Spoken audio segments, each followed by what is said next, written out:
السلام علیکم ورحمۃ اللہ وبرکاتہ۔ ان الحمد للہ نحمدہ ونصلی علی رسولہ الکریم، اما بعد،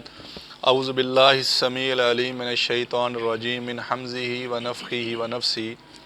قال اللہ تبارک و تعالی فی القرآن المجید والفرقان الحمید، فأزلہما الشیطان عنہا فأخرجہما مما کانا فیہ وَقُلْنَا اهْبِطُوا بَعْضُكُمْ لِبَعْضٍ عَدُوٌّ وَلَكُمْ فِي الْأَرْضِ مُسْتَقَرٌّ وَمَتَاعٌ إِلَىٰ حِینٍ۔ محترم بھائیو، ابھی ہم سورۃ البقرہ کی آیت نمبر 36 جو ہے اس کا لفظی ترجمہ اور مختصر تشریح انشاءاللہ الرحمن پڑھیں گے۔ کل جس طرح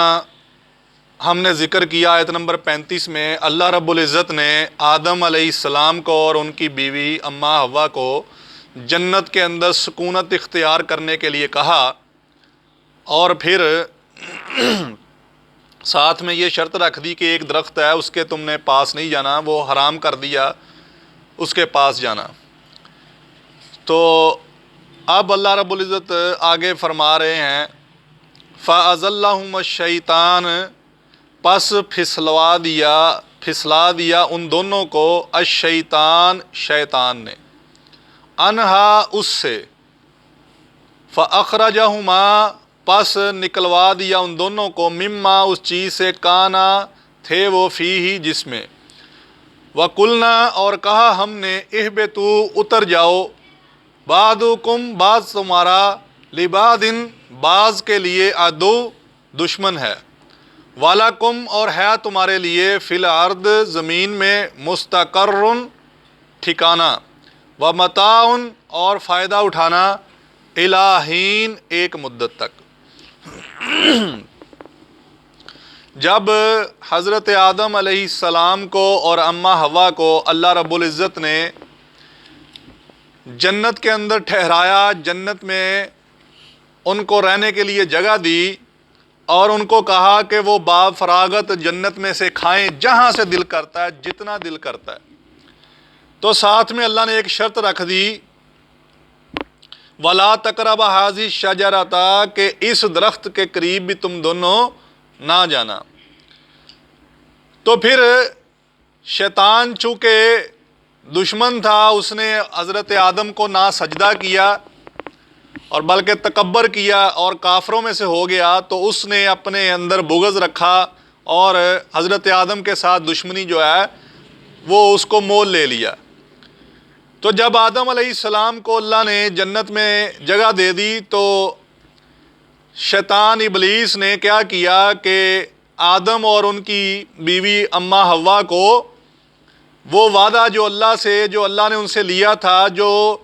جس چیز سے اللہ نے ان کو منع کیا تھا کہ وَلَا تَقْرَبَا هَٰذِهِ الشَّجَرَةَ، اس درخت کے قریب تم دونوں نے نہیں جانا، اس بات سے، اس وعدے سے شیطان نے اماں حوا اور آدم کو پھسلا دیا،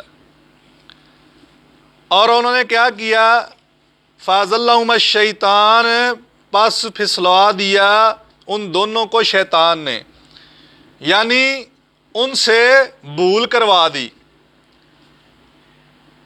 انہا اس چیز سے، یعنی اس وعدے سے، اس بات سے شیطان نے پھسلا دیا ان دونوں کو،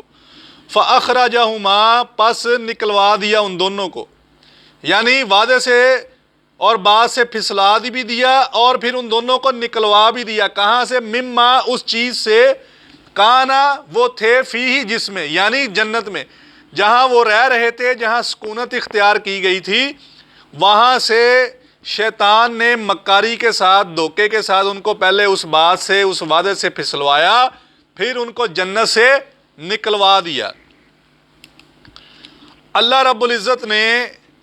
آدم اور اماں حوا کو چونکہ جنت میں سکونت اختیار کرنے کے لیے کہا، اور ساتھ یہ چیز رکھ دی کہ درخت کے قریب نہیں جانا یا اس کا پھل نہیں کھانا، تو شیطان جو ہے اس کے کہنے پر یا اس کے پھسلاوے میں آگے حضرت آدم اور اماں حوا، اور انہوں نے اس درخت کے پھل کو چکھ لیا، تو اللہ نے ان کو پھر جنت سے نکل جانے کا حکم دے دیا۔ اور جنت سے نکل جانے کا حکم کیسے دیا؟ اللہ نے کہا وَقُلْنَا، اور کہا ہم نے، اِہْبِطُوا اتر جاؤ، بعضکم بعض تمہارا لبعض بعض کے لیے عدو دشمن ہے۔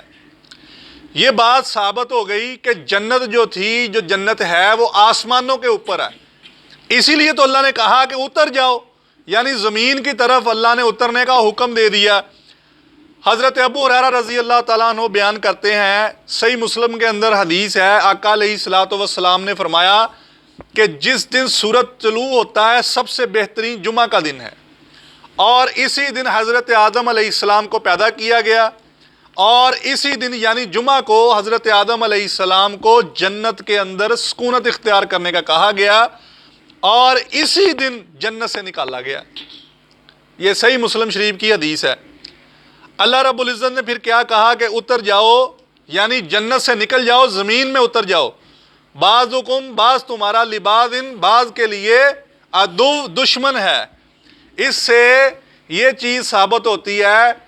کہ جنت میں آدم علیہ السلام جو ہیں ان کی دشمنی ابلیس سے، شیطان سے شروع ہوگی۔ اللہ نے فرما دیا کہ ابلیس جو ہے تمہارا جو ہے شیطان یا اس کے چیلے جو ہیں وہ آدم اور آدم کی اولاد کے دشمن ہیں۔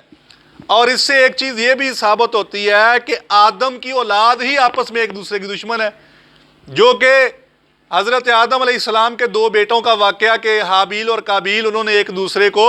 دشمنی کرتے ہوئے، ایک دوسرے کے ساتھ دشمنی رکھتے ہوئے ایک دوسرے کو دشمنی کی، ایک نے دوسرے کو قتل کر دیا۔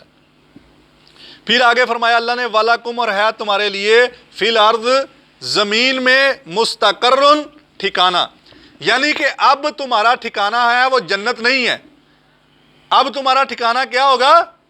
وہ زمین ہے۔ وَمَتَاعٌ، اور فائدہ اٹھانا ہے تم نے، زمین کی چیزوں سے فائدہ اٹھانا ہے، الہین، ایک مدت تک۔ اب وہ مدت کون سی ہے؟ وہ مدت ہے موت تک کی۔ جتنی دیر بندہ زندہ رہے گا زمین کی چیزوں سے فائدہ اٹھاتا رہے گا۔ جب اللہ کی طرف سے بندے کی مدت میعاد ختم ہو گئی تو ظاہر ہے بے جان بندہ جو ہے، فوت شدہ بندہ، تو زمین سے یا زمین کی کسی چیزوں سے فائدہ نہیں اٹھا سکتا۔ تو جب تک مدت اللہ نے لکھی ہے تب تک زمین کی چیزوں سے فائدہ اٹھانا ہے، ٹھیک ہے جی۔ تو اس کے بعد پھر جو ہے پھر جنت میں واپسی تو ہوگی، لیکن یہ سارے پروسیجر سے گزرنے کے بعد اب آدم علیہ السلام اور ان کی آنے والی جتنی بھی اولاد ہے، نسل ہے، وہ دنیا کے اندر رہے گی ایک مدت تک۔ اس کے بعد پھر جنت میں انشاءاللہ سارے مسلمان جو ہیں وہ ضرور جائیں گے۔ اللہ رب العزت سے دعا ہے کہ اللہ تعالی ہمیں قرآن مجید کو سمجھ کر پڑھنے کی اور اس پر عمل کرنے کی توفیق عطا فرمائے۔ سبحان ربک رب العزت عما یصفون وسلام علی المرسلین والحمد للہ رب العالمین۔